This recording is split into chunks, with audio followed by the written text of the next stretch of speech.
the panel today. Thanks for joining us. You are here with three of our top developers on the platform right now, and we're going to be talking about designing apps for Oculus Go and the VR mass market. So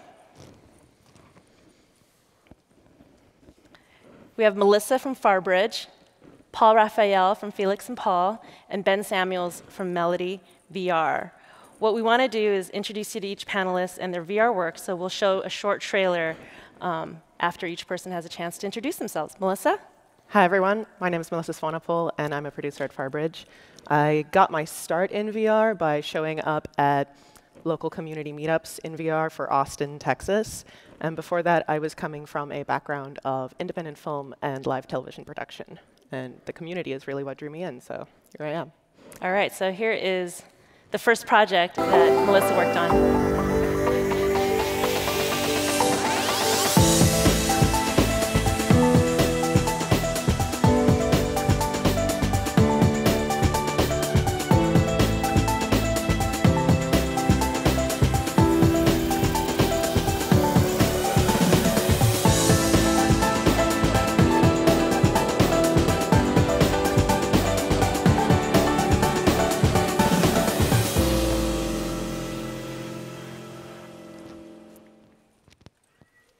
And that was one of the first education projects that we worked on together, so that has been really amazing. It was very exciting.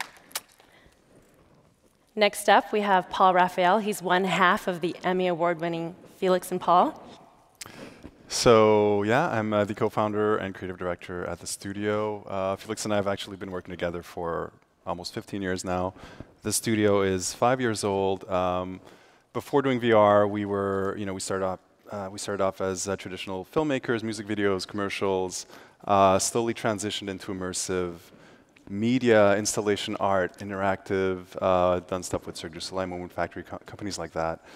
Then got really interested into the power of stereoscopic projection, and we made movies that were there were installations almost, because we were locking down the variables of the size of the screen, the distance of the audience, and really we were making kind of like limited field of view VR in a sense, and the screen was turning into more of a window into another world in a cinematic frame. And then 2012, 2013, we got our first taste of the DK1, the Rift, and we went all in and started the studio and have done close to 25 experiences since then. And you're about to see a trailer for one of our latest pieces, Jurassic World Blue.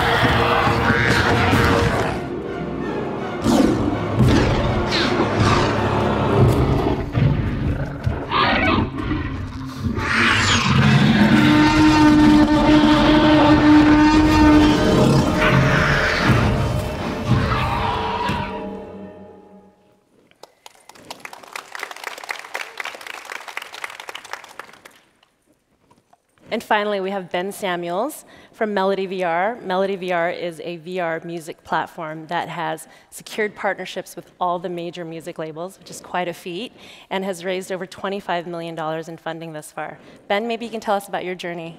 Sure. So I'm the GM of North America at Melody. We're based in London and Los Angeles. As Tina just said, we're the only fully licensed music platform for the music industry. So we have global frameworks in place with Sony, Universal, and Warner. We've worked with over 650 artists around the world, everyone from The Who to Post Malone to Imagine Dragons, which we just released today, who we captured at Red Rocks. Our goal is pretty simple. It's to bring unattainable experiences to music fans. So you can buy a front row seat. They're typically very expensive. We want to bring people to the stage and even closer than that, and that's what we're all about. Wonderful. Yep.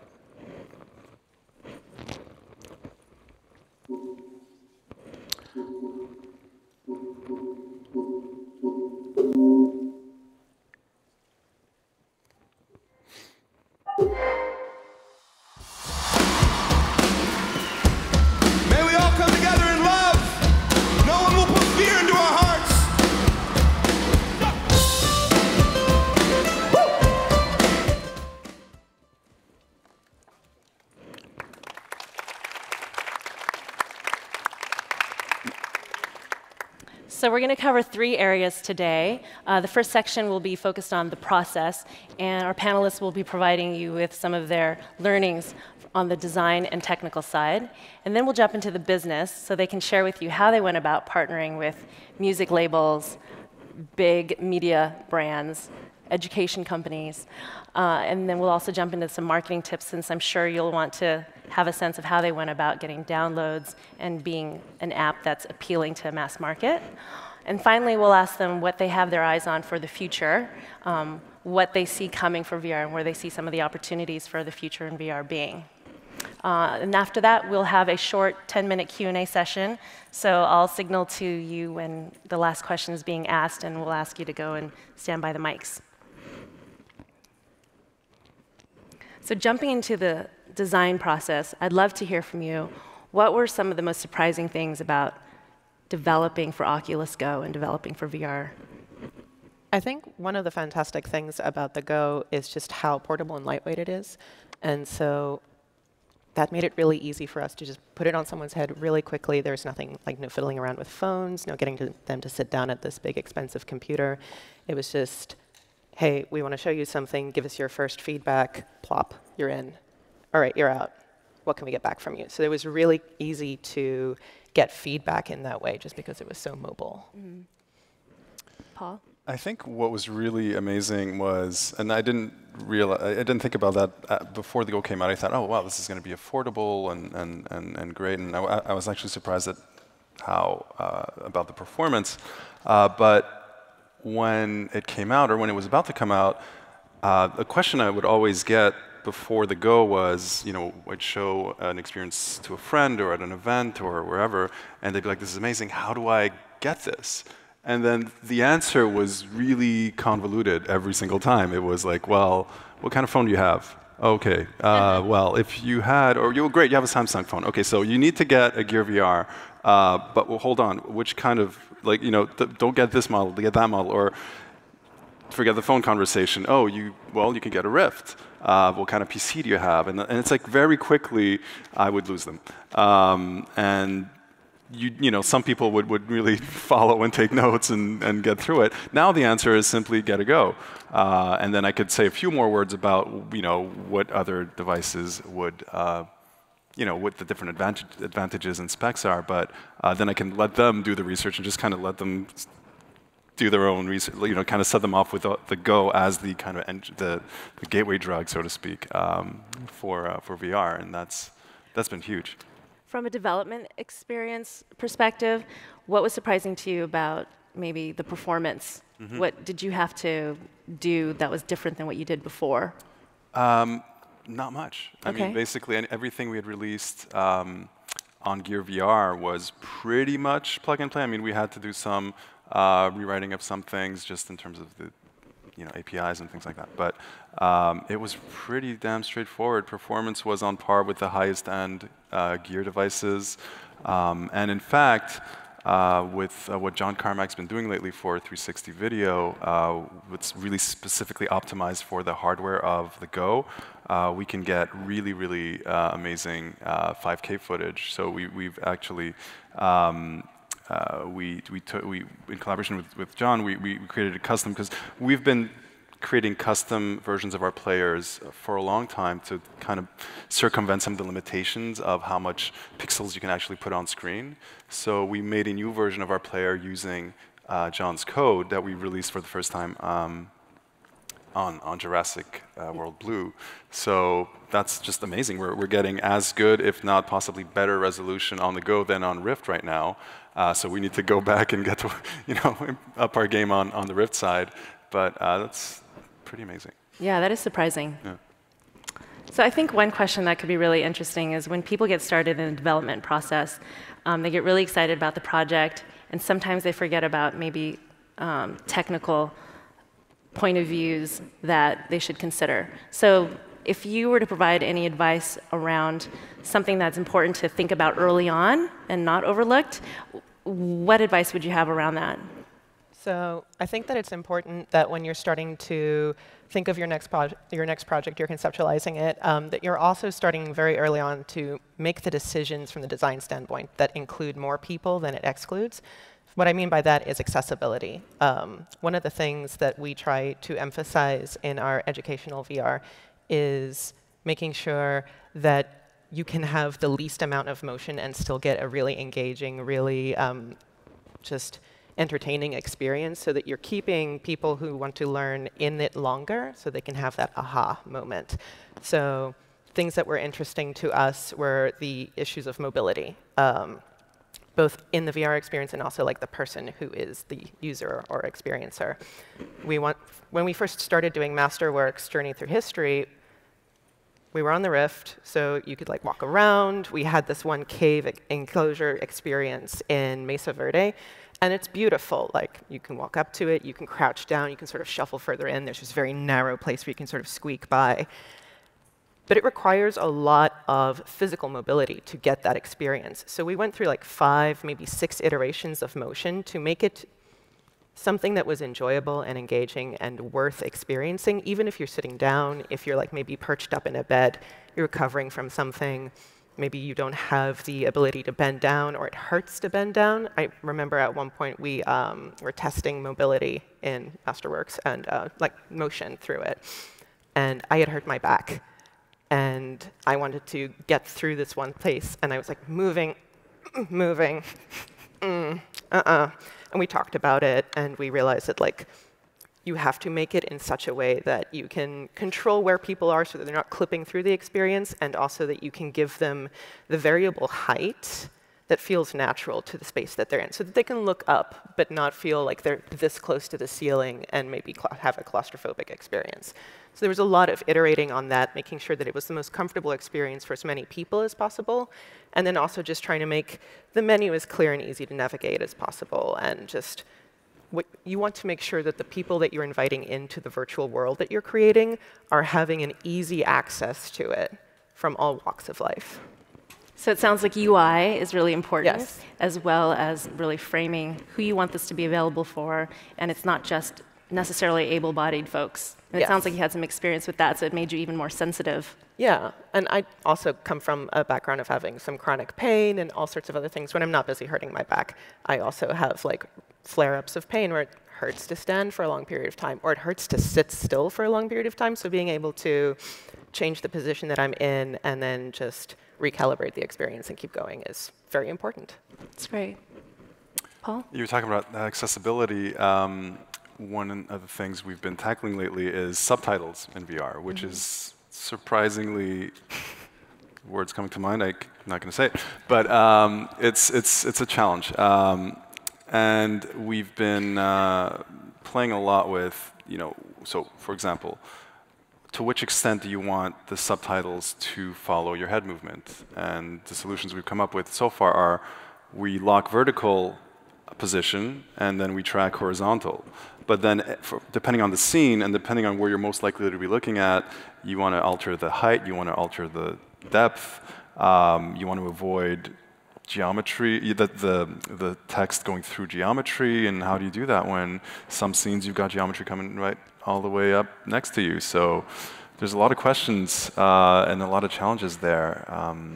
But it's solvable, and once, for example, if your main interest is here, and you don't want the subtitles to be stuck in the middle of your vision, so you need to put them a little lower so that your eyes can kind of just tilt down and not your head, right? So there's a lot of different things kind of working against each other. Anyways, I think that's one thing to keep in mind. I mean, I initially didn't think about this as an accessibility thing because we did a project that had we had to translate Russian into English, and then with the engine we built for that, we started creating subtitles for all our experiences for accessibility. I could talk about other things that I think are very important. So we come from a mostly cinematic storytelling background in virtual reality. And I think one of the first things, but we're also starting to do more and more interactive content. And so up until we started doing that, the question was always, who is the viewer, why are they there, and why can't they do anything? right? And now the questions we also have to ask ourselves as we're exploring interactive is, who's the viewer, why are they there, and why can't they do everything? Because even if it's interactive, there's always a limitation on what you can and can't do. And I think one of the first things that will break immersion is you brushing up against the limitations of what you've allowed the viewer to do. You're like, well, they're allowed to push this and pick that up, but they can't touch this or move that. And so we're really trying to think of experiences that come up with a definition that justifies all the design that's going to come after that. So it's really not arbitrary, and it's not just like, oh, well, let's enable that and disable that. I think in a game, you can do that more easily. I think you want to avoid that in a game too, in a non-VR game or even a VR game. But I think there's a little bit more of what a game is figuring out what the rules of the game are and then becoming good at playing by the rules. You have to keep that in mind in VR, but I think you have to be a little more realistic in the way you put a perimeter around what the set of possibilities are. So that's one of the very first things we think about whatever project we develop. So it sounds like you're talking about limiting agency, giving agency, but also limiting agency. In a way that is fully justified and doesn't, you might have to change the entire design of a scene or a level or whatever it is to accommodate the fact that the view, if you're going to put an object right near the viewer and there's no purpose for this object, or of course, there's a lot of different ranges of things that the experience, the type of experience that we could be talking about here. But you really need to be thinking about all these things at the same time, both from a technical level, from a UX level, and from a story level. Right. Yeah.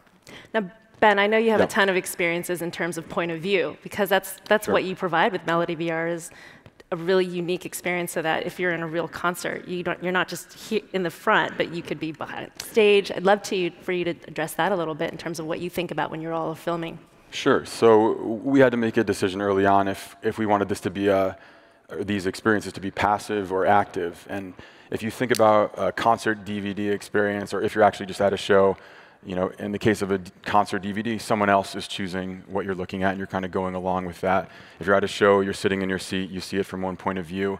It was really important to us to give our users a sense of agency for a couple different reasons. One, it gives them a reason to come back again and again. So your favorite artist has a show at Madison Square Garden. Maybe you want to watch the show entirely from the perspective of the drummer, and then you want to come back and watch it from the perspective of the bass player.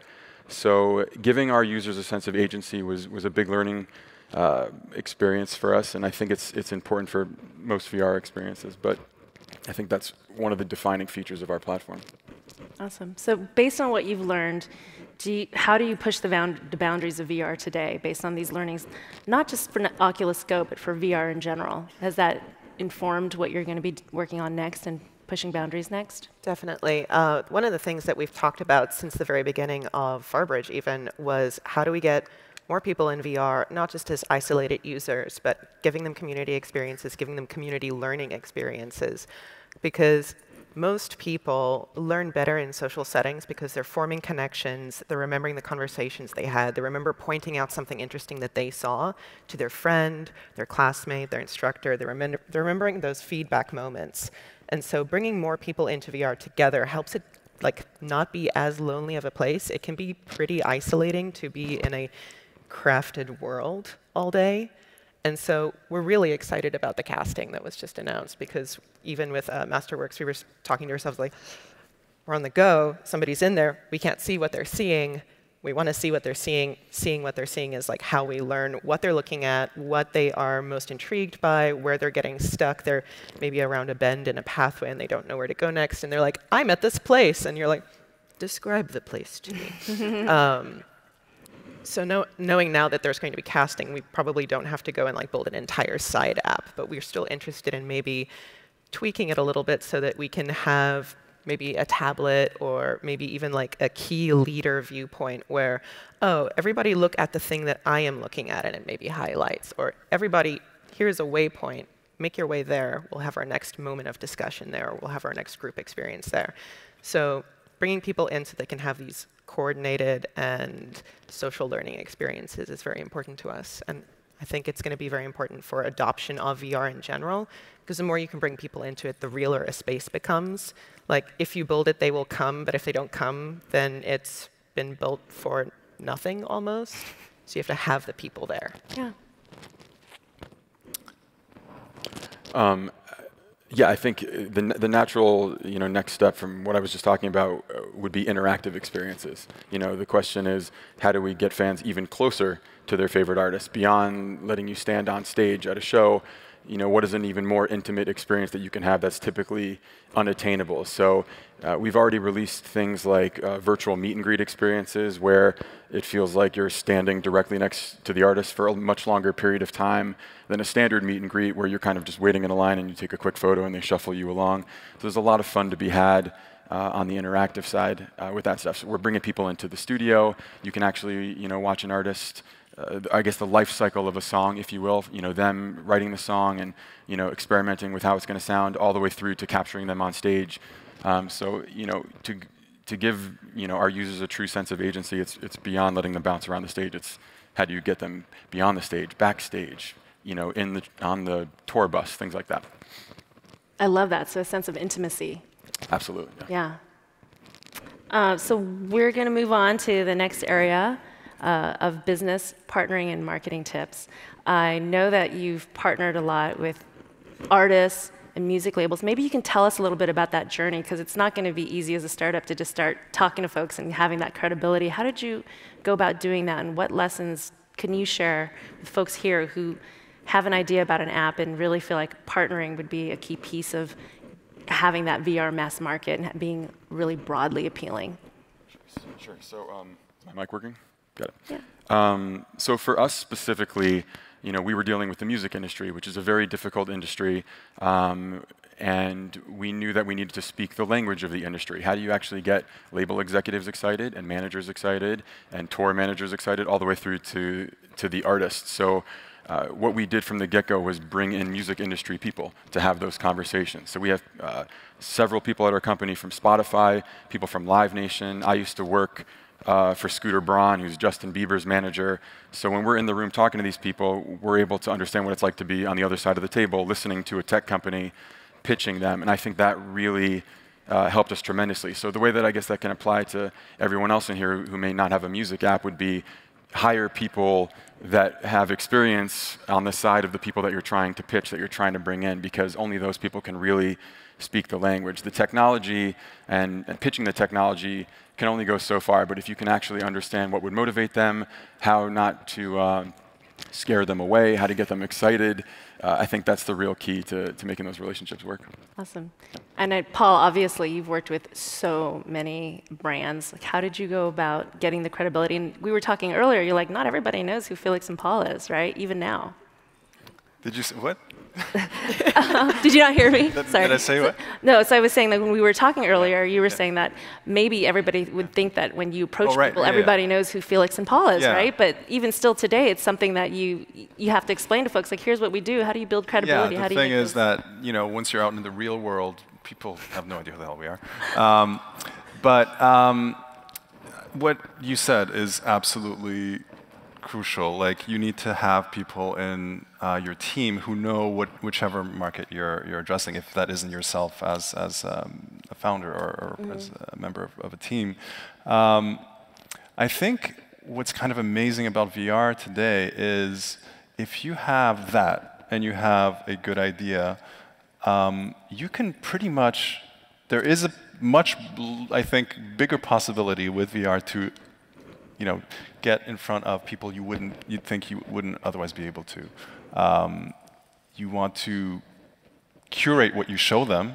That's very important. The first time you're going to meet someone, make sure you whether it's a piece you've made or an experience or an app or something else that will really you want to really spark their imagination, and people can become extremely emotionally enthusiastic about the medium if you do that right.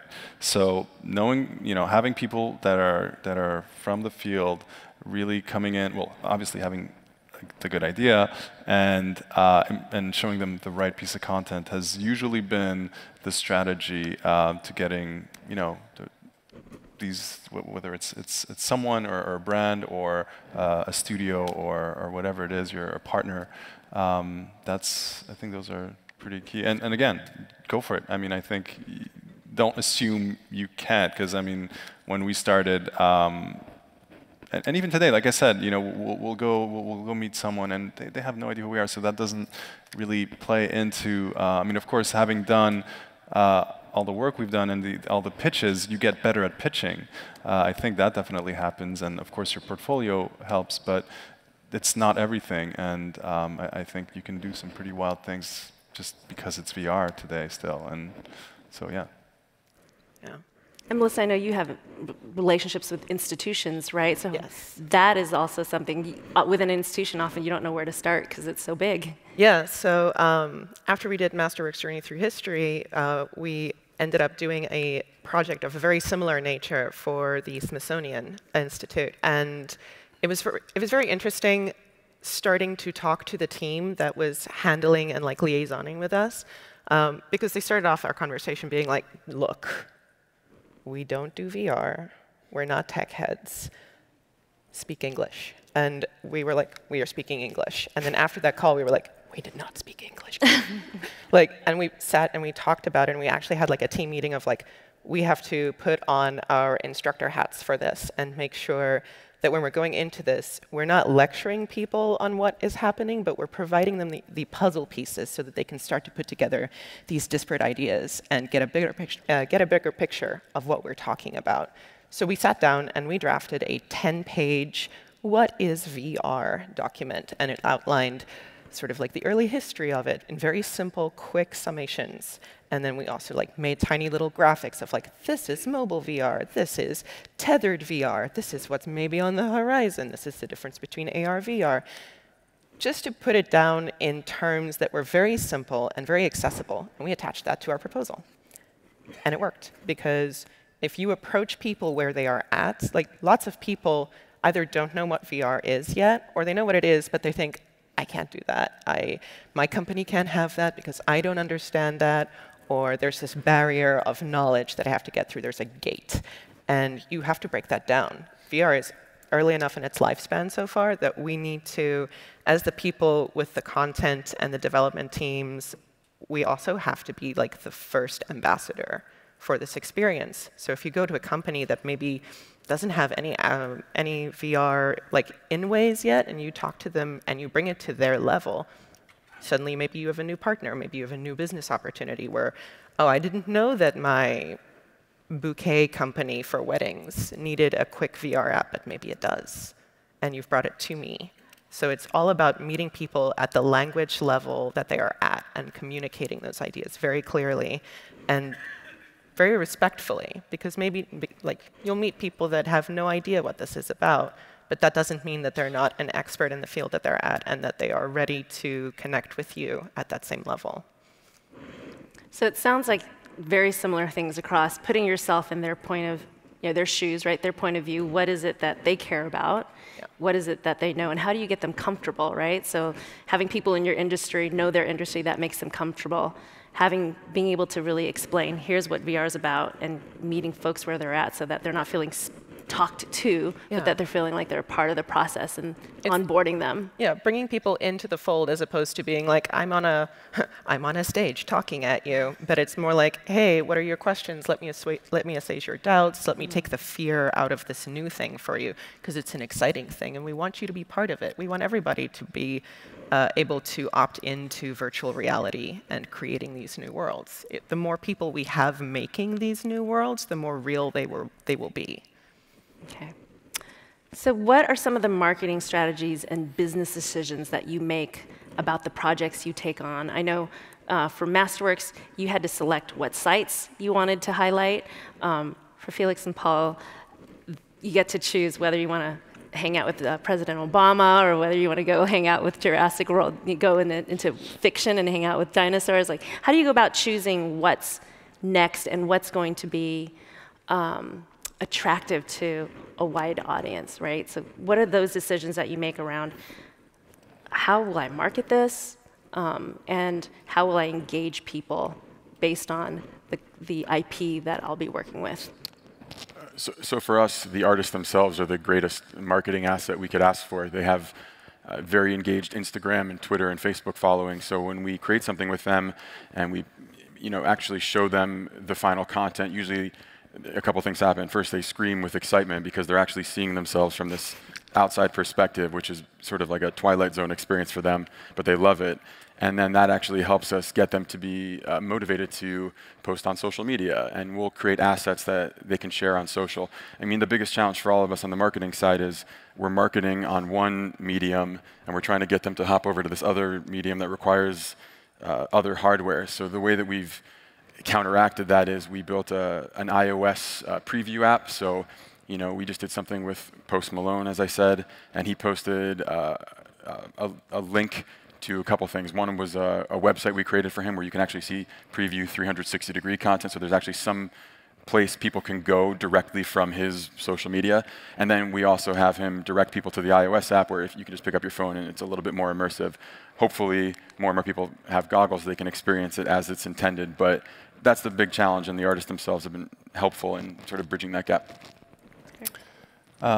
So when we actually started about 5 years ago, it was just, if we could make a VR experience, that was amazing. That was it. That's all we needed to okay, we got money, we're going to do it. That's it. That's all we really thought about. You can't do that anymore. You really have to think of every project as how can you show it? Just beyond putting it on the store. I think putting it on the store is great, definitely. I mean, it depends. Also, is this a free app? Is this something you're charging for? Is this related to something outside of the piece? Is it a marketing piece? Is it a public domain piece? Is it to promote one thing or another? As we're doing more and more interactive content, we're thinking also in multi-platform. So you were talking about mobile. We've got projects that have the same exact thing is like a location-based installation that scales down to something you could do at home, that scales down to something you can do on a Go or a Gear, and that scales on something you could actually play on a phone, and not in a way that feels too disappointing either. Something that is still fun and that is still immersive, even though you're on your iPad or on your phone or whatever it is. So we're thinking a lot more in terms of how to design in a way that makes the piece as accessible as possible, and also thinking as we're coming up with ideas for projects of which partners, whether it's if it's a brand, if it's a museum or a library, or if something that can be and projects can come together from different angles. You can come up with an idea at first. You can meet someone interesting or some kind of institution that's interesting, and then you kind of work from there. But you want to kind of create something that's more than just a dot. It needs to be kind of a volumetric thing as a product, if that metaphor makes any sense. But yeah, not just thinking about the idea. Sometimes you just have an idea and you just have to do it, and you just try to find money, and then you figure out how to distribute it. Maybe more like you might make a film, distribute a film, but even then there's usually a lot of market research that goes in those things. Except if you're talking about the more auteur art house film sector, but generally speaking, if you can connect as many dots as possible, the more dots you can connect, the better. Not just to make money in the end, because you may make money, but even just to make it, because that's what's going to attract the different partners from the get-go, and that can be any part of that constellation. Right. And I know you also have kind of a unique point of view around this is education. How do you make it exciting, right? Yeah. So how do you choose experiences, sites, etc.? How did you go about thinking about that as you were creating an educational experience? Yeah, so when we started looking at sites for what to do with Masterworks, part of that was informed by the sites that were available to our partners, SciArc, who do fantastic work in digital archiving of endangered World Heritage sites. So they go around and they use LiDAR and photogrammetry to preserve and catalog these sites, and then they go back, I think with a frequency of about 5 years, to these sites and document their change over time. And then every year they go back, the technology has progressed. So every year the scans are better, they're more high fidelity, they're research quality. Part of the idea is also that you're bringing these far-flung sites and locations to researchers who are doing valuable work but might not have the grant to travel to Ayutthaya in Thailand and spend 3 weeks there. You might not have the money or maybe even like the health to be able to travel up to Chavin de Huantar in Peru, which is high up in the Andes, and altitude is a factor.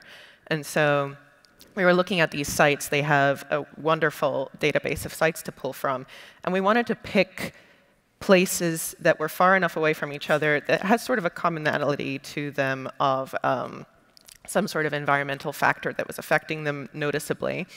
But we also wanted to pick them so that you got a very sort of like four corners of the world flavor of time and the passage of it and how communities were structured differently, so that you could connect the dots yourself if you were into like the deeper message of it, or you could just go to an archaeological site and find artifacts and learn about these communities and what they did and how they left a mark on the world. So we picked Chavin because it was a very little known site, but very, very important for its discoveries on like the early formations of society. So it has very early blueprints on what hierarchy and sort of like what is it? It's a type of religious oligarchy. Like, it was one of the earliest documented versions of that. We also went to Mesa Verde, which is here in the States, and it's a little bit more well known, but it also has the best and most preserved Pueblo National Peoples homes, and that's in danger of erosion. We also went to Ayutthaya, Thailand, and we captured that particular temple, and that one is in danger of flooding. And then we went to Rushmore as well, and brought that in because that tells a very different story about how time had passed and how people are still carving monuments to authority figures and societal development. Right. So I loved that you had Mount Rushmore in there, right? Because it's always nice if you're going to be putting together content to think about what do people already know about, yes. So that will bring them into the app. And then you can also explode open their world by bringing them to places they may have never heard of. But if you just provide places people never have heard of, they might not be curious enough to go into your app. So I think that's something that's really important to highlight. Is it's good to uncover, but it's also good to make sure that there's something that might already be embedded that you can trigger to make people excited about. And it's also a wonderful like jumping off point for things like President's Day launch of the app, or like having something that people are already connected to. If you don't already have a well-developed like base that's waiting for content from you, you can sort of piggyback onto excitement for a special date or an event, and you can use that to get your content in front of people who might not otherwise have known that you existed or that this kind of exploration was possible. Right. And so that's something that you can sort of like co-weave together. Right. And I know we partner with a lot of developers, as part of the Oculus store. We'll work with you if you can identify calendar dates that are relevant to your app. Say it's an educational app, there's back to school happening. If it's an app that's about America, maybe it's a 4th of July opportunity to highlight it. Really think about the opportunities seasonally and on the calendar to do something special to your app to make it relevant again. So it's not just about launching and then your app just loses steam, but it's about kind of keeping it fresh and updated and making it relevant to people's lives. Yeah, and then of course those dates come by every year, so if you've got the app out there, you can also be adding in extra content for every new calendar date that comes along that's beneficial to it. Right. So we'll move on to the last section really quickly. I'll just have time for one question, and then for folks that want to answer, that have questions, please line up now. I'm really curious to get a sense of what you think are the untapped opportunities in VR so far that are curious to you that you might want to explore. Sure. So I think these days we're going through I don't want to say transition because we're, like we've for the past 5 years we've almost exclusively done live action experiences, and now we're transitioning into, but we're continuing to do, transitioning into interactive, but continuing to do live action.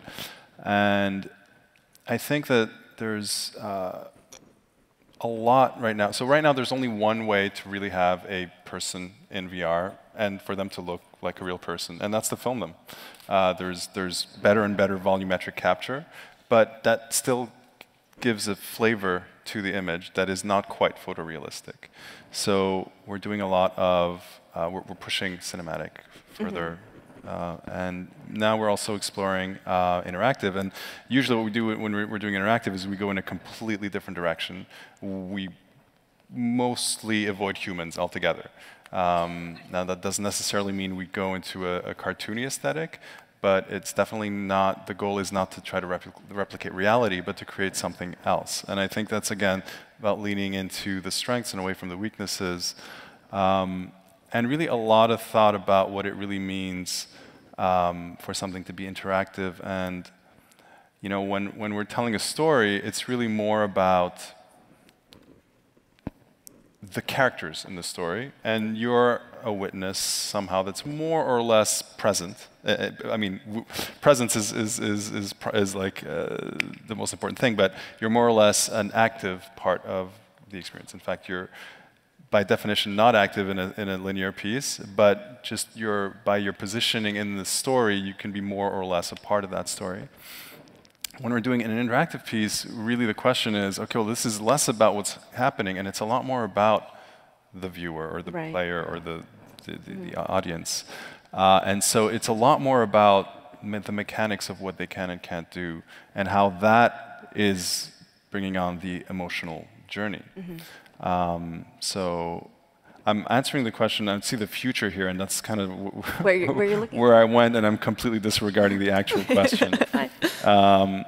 But that's, I think it's a really fascinating thing, because even though we're still doing VR, I almost feel like we're doing two completely different things. And they're both ultra fascinating, but for almost completely different reasons. I think one of the things that's been really interesting is finding the core of what we've been doing and what it actually means when you make it interactive, make it something you can move around into. And that's honestly where we're having, where most of our discussions are these days, about that. That conversion. What was the question?